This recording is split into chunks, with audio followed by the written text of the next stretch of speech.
E aí, pessoal? Aqui é o professor Alexandre Miranda e vamos para mais uma aula. Essa aula sobre dois filos muito interessantes, o filo porífera e o filo nidária. Então nós vamos começar pelo filo porífera. Os poríferos, o termo porífera, também são chamados de esponjas ou espongiários.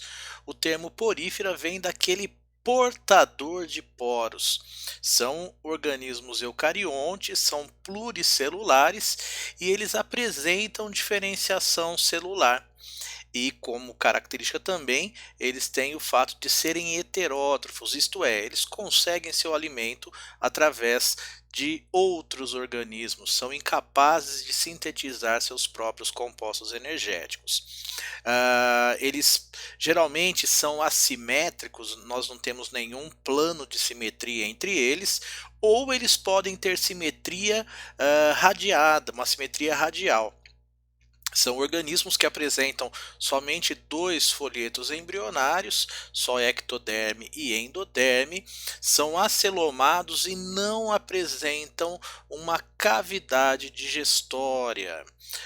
Esses organismos apresentam ainda como características de serem extremamente simples, apresentando células que são especializadas, mas essas células não se agrupam formando tecidos e muito menos órgãos. São exclusivamente aquáticos. Nós vamos encontrar a grande maioria como marinhos, mas alguns também são dulcícolas. Outra característica é o fato de serem sésseis, isto é, vivem fixos em um substrato, além do que são organismos filtradores, como eles estão no meio aquático, para que obtenham o alimento, para que façam as trocas gasosas e também a eliminação de substâncias tóxicas, eles filtram a água. O corpo desses organismos é percorrido por um fluxo constante de água, e é a partir desse fluxo que ele consegue retirar o seu alimento e também eliminar os compostos tóxicos, retirar o oxigênio. E o processo de digestão nesse grupo é um processo de digestão intracelular. Lembre-se que esse grupo não apresenta cavidade digestória. Então aqui nós observamos duas imagens de organismos pertencentes a esse filo, ao filo porífera. Qual a importância desse grupo? Todo ser vivo tem alguma importância no meio ambiente. Esses seres vivos, eles fazem parte de comunidades de teias alimentares aquáticas. Eles são consumidores e também servem de alimento para outros seres vivos. Os porífera, eles abasteceram a indústria das esponjas de banho. O auge dessa exploração foi no século passado, na década de 30. As esponjas de banho eram estruturas de poríferos, eram animais que eram coletados no mar e vendidos. Essa indústria caiu de produção justamente pelo surgimento, pelo advento das esponjas sintéticas. E nós temos também linhas de pesquisa que se utilizam de substâncias tóxicas produzidas por esses organismos, que elas podem ter propriedades farmacológicas. Então nós temos aqui uma tartaruga que se alimenta desses organismos, e aqui uma esponja que ainda se vende, aqui uma esponja animal, uma esponja de banho. Em relação à estrutura corporal desses organismos, é importante que a gente tenha em mente que eles são extremamente simples. Então essa simplicidade leva ao fato de que esses organismos, pela sua baixa complexidade, se eles forem triturados, cada porção dessa trituração, ela pode se reagrupar e formar uma nova esponja, muito semelhante à estrutura da esponja original. Existe um certo grau de independência entre as células. Nós não vamos ter aí a configuração de uma coordenação nervosa, então não existe sistema nervoso nesses organismos.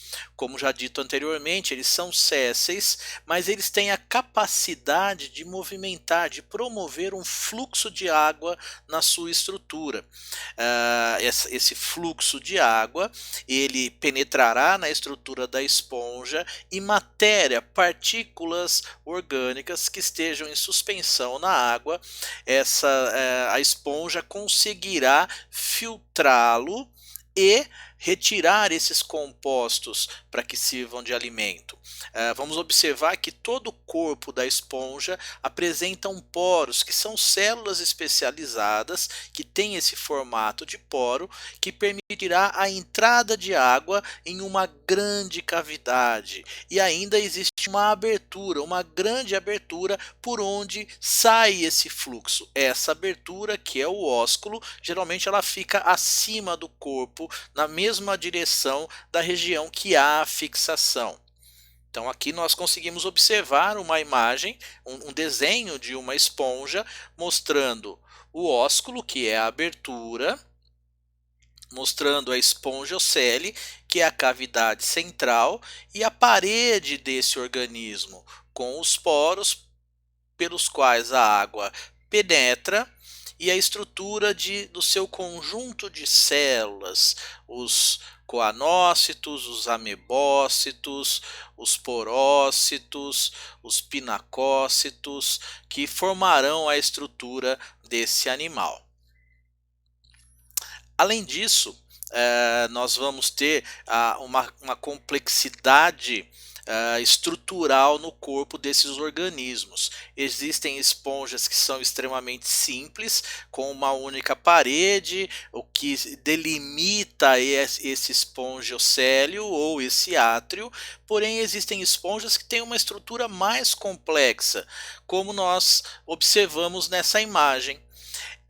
Na primeira, vindo da esquerda para a direita, nós temos a forma ascônica, que ela simplesmente tem o átrio e todos os coanócitos posicionados numa parede simples. A forma um pouco mais complexa, intermediária, será a forma sicônica ou sícon, no qual o átrio ele também existe ainda com uma grande porção, porém já apresentam-se algumas estruturas para aumentar a capacidade de filtragem. Existem dobras na estrutura da parede, que isso proporcionará maior filtragem. E a forma mais complexa, que é a forma leucônica ou leucon, na qual a esponja apresenta câmaras vibráteis. Repare que o grande átrio, a grande espongiocele, ela desapareceu. Agora nós temos pequenas câmaras nas quais os coanócitos se encontram, se localizam, justamente para aumentar a capacidade de filtragem desse organismo. Nessa sequência de ascon, sícon e leucon, nós temos um aumento da complexidade, consequentemente um aumento da estrutura das esponjas. Então, para que a gente possa entender, nós vamos ver um vídeo mostrando a filtragem desses organismos.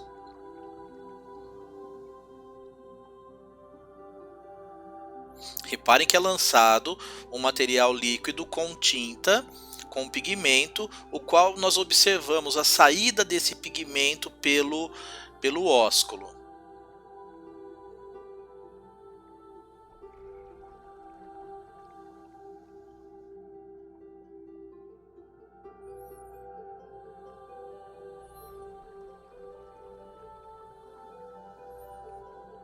Esse material entra pelos poros e sai pelo ósculo.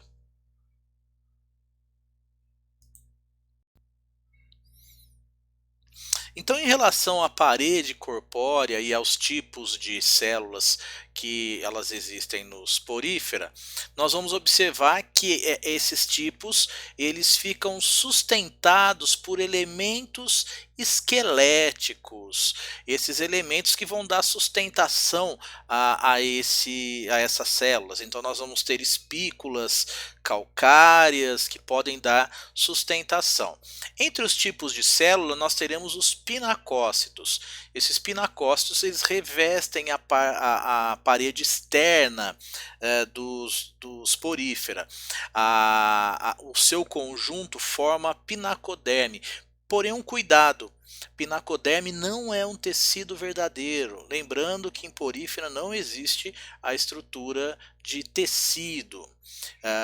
Teremos também os coanócitos. Essas células, elas são células extremamente especializadas, são células que apresentam uma região estrutural do seu citoplasma e um colarinho com a presença de um flagelo. Essas células flageladas são elas as responsáveis por promover a movimentação desse fluxo de água, essa corrente contínua de água. Como eles têm essa região do colarinho, esse colarinho ele funciona como uma peneira. As partículas orgânicas que estão dispersas na água, elas se prendem nesse colarinho. Esse material será endocitado e ele pode ser transmitido para a mesogleia, que é a porção interna da parede do porífero, ou distribuído célula a célula. Repare, o processo de digestão será intracelular. Outro tipo de célula são os porócitos, o próprio nome já diz. Uma célula em forma de poro. É através dessa célula que a água penetrará na estrutura do porífero. A parede do porífero apresenta essas estruturas em grande quantidade e eles têm a capacidade ainda de regular a abertura, permitindo maior ou menor entrada de água. Outro tipo de célula são os amebócitos. Essas células são células livres que ficam se movimentando pela mesogleia.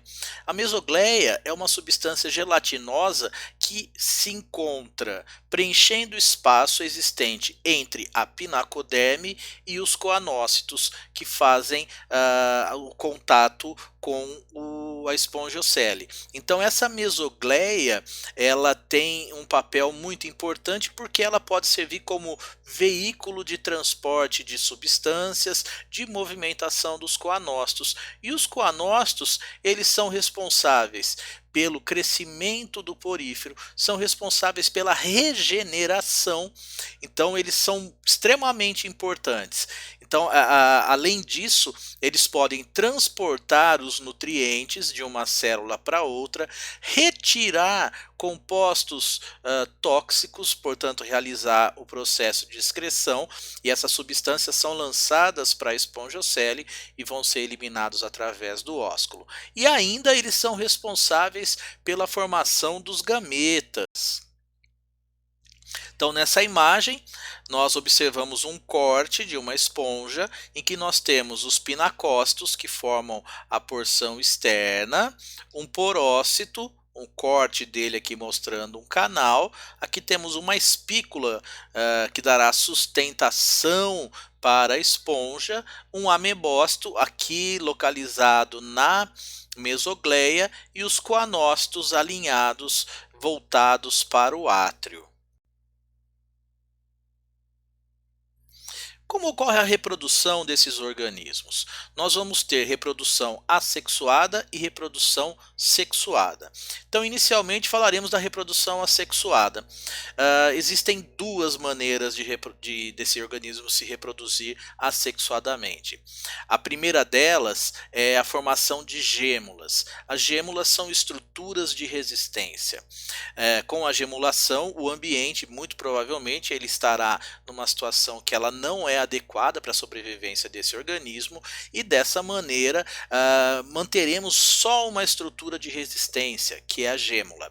Ela nada mais será do que um agrupamento de amebócitos com algumas outras células que não estão diferenciadas e vão formar uma espessa membrana. Nessa membrana contém espongina e espículas. Essa estrutura, como ela é de resistência, ela suportará as intempéries do ambiente. Quando o ambiente voltar às condições normais, essa estrutura ela sai desse repouso metabólico e começa a se reestruturar, voltando a ter as condições originais de uma esponja. O outro tipo de reprodução assexuada é o brotamento. Esse é talvez a forma mais comum de reprodução assexuada. Nesse processo, em uma determinada região do porífero, ele começa a sofrer mitoses de um grupo de células e a partir dessas mitoses formará uma pequena esponja, um pequeno organismo, que quando atingir maior dimensão, ele se desprende e se fixará em um novo ambiente.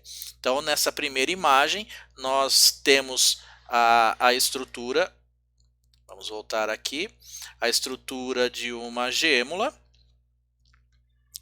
onde nós podemos observar as espículas, a estrutura interna dela, e aqui o processo de brotamento. Repare que nós temos uma esponja, a formação de um broto lateralmente, e esse broto, quando atinge uma certa dimensão, ele se desprende, se fixando e tendo uma vida independente da esponja mãe.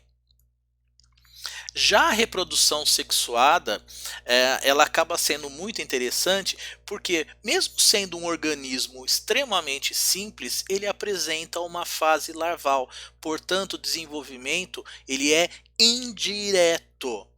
Nós vamos ter as esponjas apresentando-se de uma forma monóica, grupos que são hermafroditas e também aqueles que têm os sexos separados. O processo de reprodução ele ocorre com o lançamento dos gametas na água, saindo através do ósculo, que nadarão até uma outra esponja, a qual tem o seu gameta feminino na mesogleia. Então o processo de fecundação é interno. Formará o zigoto que dará origem a uma larva. Essa larva ela é livre natante, então ela será lançada no meio aquático, ao qual ela continuará o seu desenvolvimento, sofrerá uma inversão e se fixará num substrato para continuar sua vida independente. Então aqui nós observamos a estrutura masculina que lança seus gametas, fecunda, será liberada a forma da larva. A larva se chama anfiblástula. Essa larva ela sofre uma inversão da sua estrutura, uma invaginação das células que são ciliadas. Essa inversão originará a estrutura de uma nova esponja que produzirá os seus gametas e continuará o seu ciclo. Então essa foi a parte que se referia aos porífera. Agora nós falaremos dos Cnidaria. Os Cnidaria são um grupo mais complexo, também diverso, que apresenta características extremamente interessantes. Cnidaria vem de substância urticante. Eles também são chamados de selenterados. Selenterados está relacionado à presença de uma cavidade, de um intestino. Esses organismos eles são caracterizados por serem pluricelulares, são os primeiros a apresentar organização tecidual, presença de órgãos e de sistemas. São aquáticos, a grande maioria é marinha, porém existem organismos dulcícolas, isto é, de água doce. Apresentam duas formas corpóreas características: a forma polipóide, que é uma forma séssil, presa em um substrato, e a forma medusoide, que é livre natante, que são formas móveis. São organismos carnívoros, são exímios predadores, apresentando células especializadas na liberação de toxinas. Essas toxinas podem ser paralisantes, podem ser toxinas que levam o organismo à morte. Apresentam uma cavidade digestória, é o primeiro grupo a apresentar cavidade digestória, então a digestão ela é extracelular. Uma das características também, todos eles ao redor da boca têm um conjunto de tentáculos, tentáculos esses que apresentam células urticantes. E como exemplos, nós vamos ter as águas-vivas, as anêmonas, os corais, a caravela portuguesa e as hidras. Então, nessa imagem, podemos observar as duas formas, a forma polipóide e a forma medusoide. Dá-se a impressão que elas estão invertidas, né? Uma com os tentáculos voltados para cima e a outra com eles voltados para baixo. Aqui então nós observamos uma anêmona com os seus tentáculos, são animais de beleza singular. E aqui uma medusa. A importância desses organismos. Eles, como qualquer outro organismo, eles participam de comunidades aquáticas, são carnívoros, predadores extremamente especializados, são vorazes na captura de organismos. Os esqueletos de alguns grupos de pólipos, por armazenarem substâncias calcárias, formam os recifes coralíneos. E nós sabemos que os recifes são grandes maternidades de seres vivos. Então, são locais utilizados para a reprodução de diversas espécies de animais. E nós vamos ter ainda alguns desses organismos que muitas vezes causam problemas aos banhistas desavisados ou aqueles que insistem em entrar em águas que apresentam nidários, causam queimaduras. Então nós vamos observar aqui uma imagem bem próxima de um coral com vários grupos e os seus tentáculos.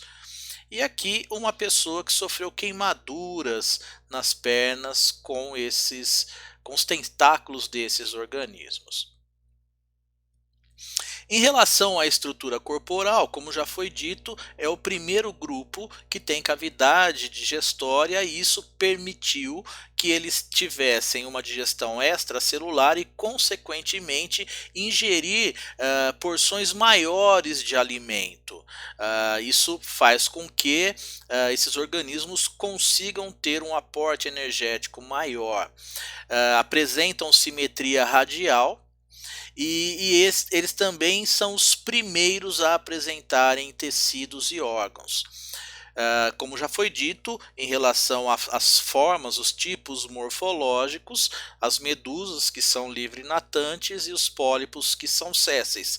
Uma outra característica desse grupo é também a possibilidade de formar colônias. Então nós poderemos ter colônias que são sésseis, como os recifes e os recifes de coral, e também temos a possibilidade de colônias flutuantes, como é o caso da caravela portuguesa. Então, uma forma polipóide e aqui uma forma colonial livre natante, a caravela portuguesa. Nós falamos dos tentáculos e das substâncias urticantes, mas como funciona essa estrutura? Elas são células especiais que são os nidoblastos. Os nidoblastos, eles têm uma estrutura muito interessante, que é a presença de um longo filamento que está sempre banhado por substâncias urticantes. Ele pode ou não apresentar espículas que se fixam, que penetram na presa e as prendem, mas a presença de toxinas é algo constante nesse grupo. É a estrutura de defesa e também de captura de alimento desses organismos. Nós vamos observar nessa imagem como é a estrutura de um nidoblasto. Repare que ela é uma bolsa que apresenta um filamento urticante no seu interior, e existe a presença do nidocílio. O que é o nidocílio? É uma estrutura extremamente sensível que funciona como um gatilho. A mudança, o contato com esse nidocílio desencadeia um aumento de pressão com o rompimento do opérculo. Esse rompimento expulsa esse filamento que carrega consigo as substâncias urticantes. Então, uma vez descarregado, ele não se recarrega. Essa célula será substituída por outra. Veremos um vídeo mostrando essa estrutura.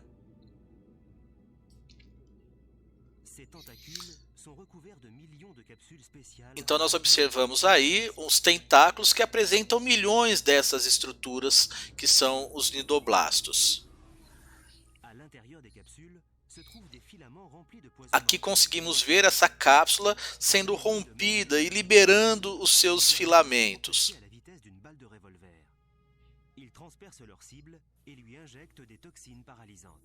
Então ele libera consigo as substâncias paralisantes.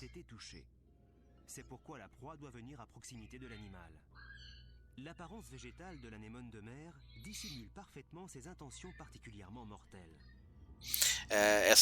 Essa forma aparentemente que não vai causar nenhum problema, o peixe se aproxima dessa estrutura e muitas vezes o próprio organismo tem alguns atrativos que faz com que o peixe se aproxime. Essa aproximação, tendo contato com esses tentáculos, ela vai ser fatal para o peixe. Repare que o processo é muito rápido. Os tentáculos se fecham, levando o peixe até a boca. Faisant entrer de force le poisson dans sa bouche, l'anémone de mer va le dévorer à l'aide des instruments conçus par ses aïeux. Repare que ele já está paralisado, porque teve contato com essas substâncias, e ele vai ser ingerido e digerido na cavidade digestória. Aqui a gente observa a imagem ao microscópio dos filamentos. Repare que o nematocisto ele é extremamente especializado.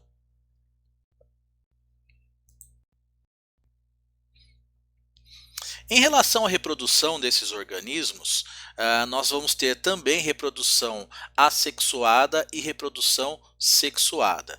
Começaremos pela reprodução assexuada. Vamos pegar como exemplo a hidra. A hidra é um unidário de água doce e ele tem a característica de se reproduzir por brotamento. Nós vamos observar que forma-se um broto, esse broto se desprende da célula, da estrutura materna, tendo uma vida independente. Esse processo ele simplesmente é feito por mitoses e nós não vamos observar variabilidade genética desses organismos.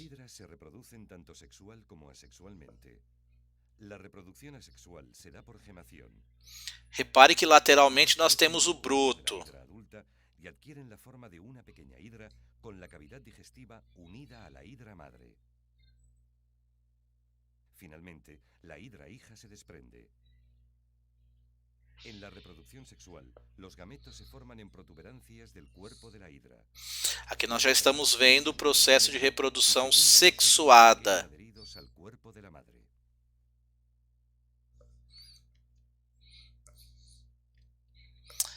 Já a reprodução sexuada, como nós vimos um trechinho no final do vídeo da hidra, nós vamos ter a estrutura pela formação de um zigoto a partir da fecundação de um gameta feminino através de um gameta masculino. Esse zigoto vai formar uma estrutura, uma saliência no corpo da hidra. Essa saliência ela vai se desprender e formará um novo organismo. Não teremos fase larval. Esse processo é um processo direto. Então reparem aqui nessa imagem, liberação do espermatozoide que fecundará o óvulo que está exposto na superfície do corpo, formará uma estrutura de blástula que se desprenderá. Dessa estrutura, ao se fixar no substrato, formará os tentáculos que originará uma nova hidra. Já a reprodução de uma medusa, nós vamos pegar o exemplo da Aurelia aurita. A fecundação é interna e ela terá uma estrutura chamada plânula. A plânula ela nada durante um certo tempo e origina um pólipo fixo, que é o cifístoma. Nós vamos observar que esse pólipo ele passa por um processo denominado estrobilização. Essa estrobilização ocorrerá fragmentações do corpo e essas fragmentações formará uma medusa jovem, a chamada éfira. Reparem que essa éfira ela vai continuar se desenvolvendo até atingir a forma adulta. Então nós observamos nessa imagem o ciclo, o processo de fecundação, a liberação da larva plânula, que se fixará formando a estrutura polipóide. Então nós temos uma alternância de gerações aqui. Reparem que nós vamos ter um processo de estrobilização, e essa estrobilização liberará as éfiras, que simplesmente terá o seu desenvolvimento até atingir a forma adulta. Nós vamos ganhar um vídeo mostrando essa estruturação.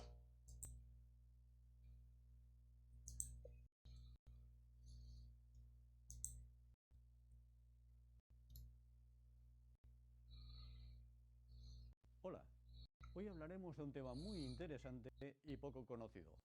Se trata del curioso ciclo biológico de los corales y de las medusas. Para grabar algunas imágenes del reportaje hemos ido al Instituto de Ciencias del Mar de Barcelona.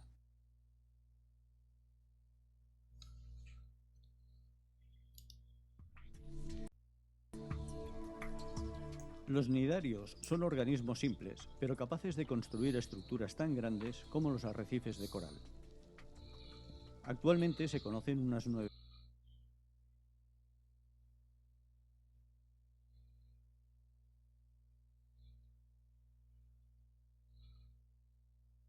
Tienen un ciclo biológico muy particular. Vamos a verlo.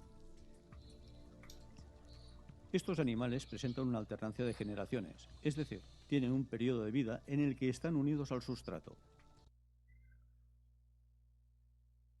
de pólipo, y otro periodo de vida libre, es la forma de medusa. Las formas y la capacidad de movimiento son distintas entre ellas. A continuación, vamos a ver cómo es el ciclo biológico general de los corales. Podemos empezar viendo unos pequeños pólipos de esta especie que viven unidos al sustrato, es decir, son de vida sésil. Cuando las condiciones son las adecuadas, estos pólipos se van segmentando transversalmente y forman unos pequeños discos. Fijaros que los del extremo libre están más desarrollados que los otros. A medida que van madurando, estos discos se separan del pólipo. Constituyen las denominadas éfiras. Esto es un proceso de reproducción asexual por segmentación. Aquí podemos ver cómo las éfiras tienen unos movimientos de contracción y relajación que ya les permite moverse por el agua. Con el tiempo, crecerán y se convertirán en medusas. Cuando las medusas sean adultas, tendrán la capacidad de producir células reproductoras, ya sean masculinas o femeninas, es decir, tendrán reproducción sexual. Después de la fecundación, el óvulo fecundado producirá una larva que se fijará al fondo. Al desarrollarse, esta larva dará lugar a un nuevo pólipo, el cual volverá a iniciar el ciclo. En resumen, los pólipos tienen un proceso de segmentación con el que se originan las éfiras, las cuales se desarrollarán hasta medusas adultas, que mediante reproducción sexual darán lugar a nuevos pólipos. Acabamos de ver cómo en el ciclo biológico de los nidarios se pasa por una etapa de pólipo seguida de una etapa de medusa, las cuales van a dar lugar a nuevos pólipos y así sucesivamente. Então nós observamos nesse vídeo como ocorre o processo de reprodução da Aurélia. Para nós finalizarmos essa aula, qual é a classificação dentro de Cnidaria? Nós vamos ter classes, 4 classes dos Cnidaria. Nós vamos ter Hydrozoa, que são as hidras e as caravelas, Scyphozoa, que são as águas-vivas, Anthozoa, as anêmonas e os corais, e finalmente a Cubozoa, que ela é mais conhecida como a vespa do Pacífico. Nessa imagem nós podemos observar Cnidaria, Cubozoa, aqui é a imagem da vespa do Pacífico, Scyphozoa, 2 grupos, Anthozoa, as anêmonas e os corais, e a Hydrozoa, com a hidra e a caravela portuguesa. Então é isso, galera. Essa foi a nossa aula sobre porífera e sobre Cnidaria. Espero que vocês tenham curtido. Se inscrevam lá no canal e vou deixar na descrição do vídeo o link dessa aula lá no Prezi também para quem queira acompanhar novamente. Um abraço para vocês e até a próxima aula.